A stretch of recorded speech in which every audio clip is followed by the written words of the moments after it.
Right. Good afternoon, Brenda. I'm Awesome. so excited to work with you again. We are going to go ahead and Yes. talk through some of those concerns and issues that you might be struggling with in your classroom. I have the first one for behavior. So if you want to go ahead and tell me about what's going on with that, I'd love to hear about it. Absolutely. I think the biggest struggle I have there is, I want to always promote positive behavior, Mhm.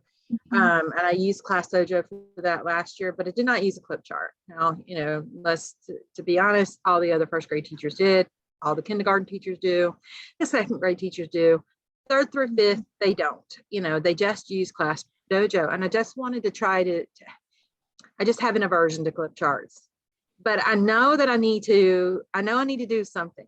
I just want to know how I can take that clip chart and integrate it with being more positive.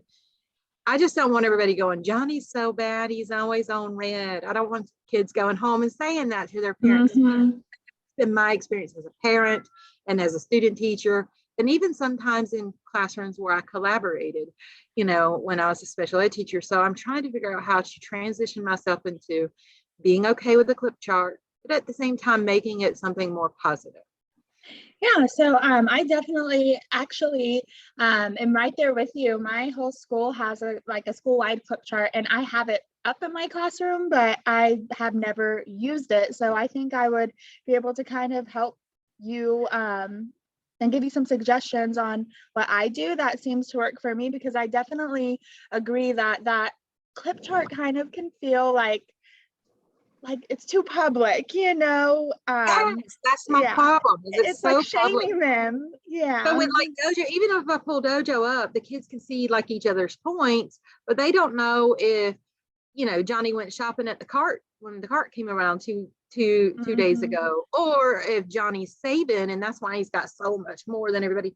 You don't know Yeah, what those points mean because definitely. you don't know who's been shopping and who hasn't. So Yeah. it doesn't matter if Susie's got 50 and Sally's only got 5. Sally might have bought something from the cart the other day and Yeah. she used up all her points to go from the top of the cart. And if you don't know what I mean by a cart, our PBIS team, we have a cart and it's got like 9 buckets on it and they each are different prices. And Oh, every other cool. week, we go get the grade level gets it and the kids get to come out and based off of their dojo points, they get to shop from the cart and get reward prizes. So they love it. They love that Yeah. aspect of this school-wide reward system. Yeah, that's And I awesome. wanted to be able to also integrate that as part of my classroom reward system and try to focus on that. I know you have to address negative behaviors. I know that. I'm not, Yeah. I know that they're used to a certain system and then next year they're going to go back to that system. And so I kind of feel like, and if I'm in the middle of teaching a lesson, obviously my dojo's not up on the board. And, I see Sally over there, being disruptive. I can't be like, I can say, Sally, when we're done, I'm gonna take a dojo from you. Like if you do that, or Johnny, I love how you're paying attention. When I get done, you're gonna. They need that immediate at that age. They need something immediate, Idiot, and I can definitely. easily be like, hey, go over there and move your clip up. You did a great job, or go move your clip job down. I mean, Mhm. I know that's immediate. I just need to know how to take that and integrate it into being more positive and not feeling so negative. So I'll show you one thing that I do with my classroom, and you can take this how you want, and kind of, adjust it to kind of like, however you feel would meet the needs of your students in your classroom. But so one thing that I do in mine, instead of like the clip chart, I have a monthly calendar. And I will, can you see my screen? Yes. Okay, just want to make sure. And I'm writing down I'll what be you're talking saying. and So not even making you sure go right that ahead. I'm you just can writing see down what you're it. saying. I know you're going to send me a copy, so I'm not worried about that. So, and I actually have this entire like PowerPoint for the 22-23 school year. So if you do like it, I can send you all the months for next school year. But I don't know if you have a daily folder. But I do. And so I, I have so a I'll, calendar that they slip into the back of it. yeah. But I've never done anything with behavior with it. So it would probably be an easy thing to integrate. Yes. So I do you do the ESNU system with first grade for in your county? Like Tell me what that is. ESN and U instead of like grades? Like E Oh, for it's like an effort scale. standards-based grading. We did used to do standards-based grading, but this past year we went to traditional grading for first Okay. and Well, I hope I didn't know. So I have another thing that you can do. For me, I do ease. So every morning my students come in and a part of their morning routine is to drop this off. And like, I'll just start off and I give everybody an E. So they start their day off, at the highest level, so if we were thinking about a clip chart, it would be that top tier, that green, and if you don't use that, you can come up with another system like smiley faces, or a color or something like that. And so what I do is I start everybody off with an E, and then based on, and like I'm 95% of the time my kids go home with an E, but if those behaviors get really out of control, then I'll start going down, and it'll be more of like a one-on-one rather than like this public thing that the students can see. And they just kind of like can like compare. I don't love all that, so it's more so between me, the student, and the parent. And then the parents able to also, if I do send home a kid, so, E's the best child can get home with. S is, a good day. I may have had to talk to you a few times. N is like, there was a lot of disruptive behavior. And U is like, if they had to be removed from my classroom, usually, which is very, very seldom, but, there's a few times throughout the year where that has happened. But no, I like that. So for N's and U's, if they go home with an N and a U, then parents have to sign off on that. So that's just kind of one thing that I use. So every morning they start with an E, and then, as the day go on, they can either keep that E. Oh, I'm so sorry. They can either keep that E or go down on the scale. That makes sense. Oh yeah, I Yeah. would love it if you would share that, because that might be so much better than what I was thinking of doing for next school year. Just having that, because I do like that more personal conferencing with them, and I can definitely come up with something, like you said, like a smiley face or colors or whatever. That's not a problem. Changing those letters or numbers or whatever in front of that's not a problem at all. But yeah, when you get a moment, if you want to share that whole thing, I absolutely love that. Definitely. So that's just something that I thought would make kind of be better for you than the clip chart, because that's exactly what I do instead of the clip chart. Absolutely. So do you have any other questions over that for behavior? No, I think that's just so very helpful. Okay, well, I will send you it's all the months for next school year, so I can send you a copy of that calendar, and you can go in, and I'll usually, like right here where it says notes, also just remind parents of what each letter means, or yep, and all that. So it's edible, so you can tailor it, make it however you want to. So I guess the next point we'll get into is your content. So do you want to tell me a little bit about that?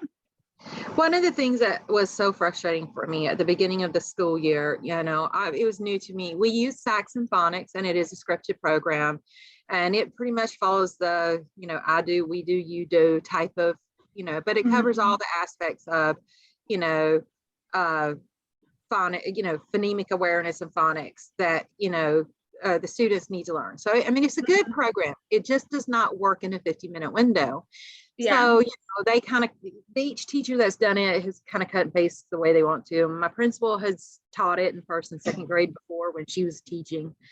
And when she came to observe me, I was following the script, but she didn't seem to think I was following the script. And then another time she came to observe me, what I had been doing, it was kind of what the other teachers were doing is, on the worksheet, there's like 10 things that we kind of, like I call out the sound and they have to write down the letters, then we go over it together. And then there's the stuff that's new that you introduced. And then there's like 5 more words that they could decode using all the skills we've learned so far. And I feel like those 5 should definitely be an independent activity. So I was having them do that and walking around checking them. And my principal said, oh, you don't want to do that. Just get the whole worksheet done with the kids, have them follow you, et cetera, et cetera. And then that way you can check it and move on. They can stick it in their, because the backside has homework. They can stick it in their folder and take it home. Well, that bothered me because then there's no other part there that's independent or working with small groups. So like that self-exploration.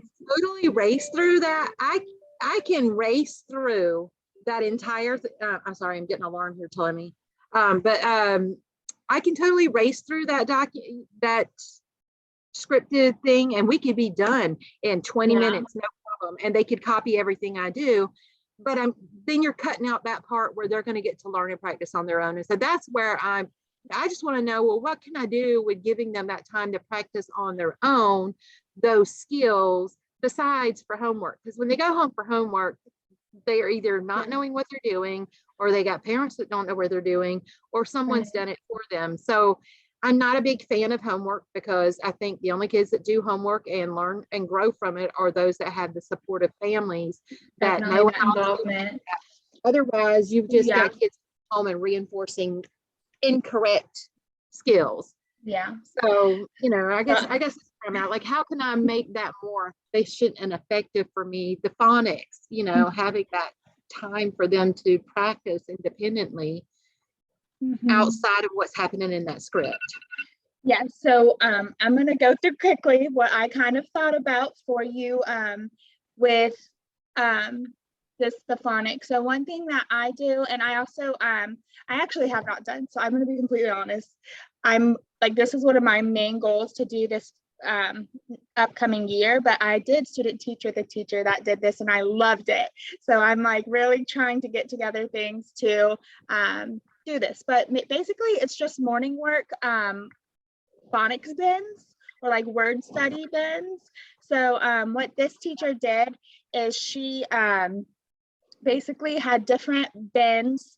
If there's 25 kids in a classroom, she had 5 bins, and each bin would be targeted towards whatever like you're focusing on that week, or maybe if you have a sight word list. So here are some just ideas of different bins you can have, but make sight words.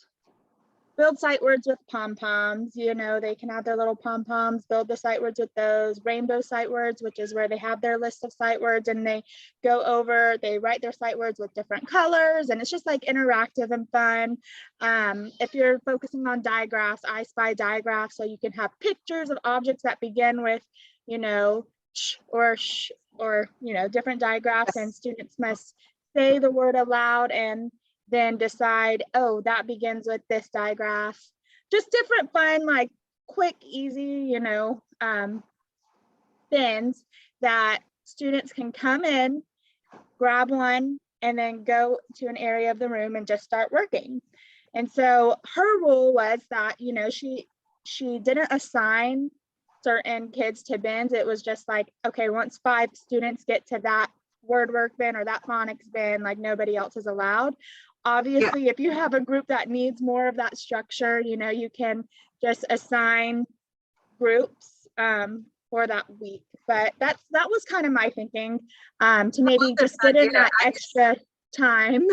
Yeah, I actually would see, because just the way that our morning bells and all that work, and there's really not a lot of time for that as a morning work type thing. But we do have, at the end of the day, we have our differentiated instruction that we're doing, and school year, no one will be pulling my students out because we'll be doing all the EIP ourselves. Anyway, I could see definitely using these as centers, and probably even assigning and being like, okay, like maybe even have a little check sheet. Oh, did you do center number one or some, and once they've got it, like some sort of way to check off that they've done it. But this is a fabulous idea for being able to have them get that practice time in either independently or in pairs or groups. Yeah. I love this idea.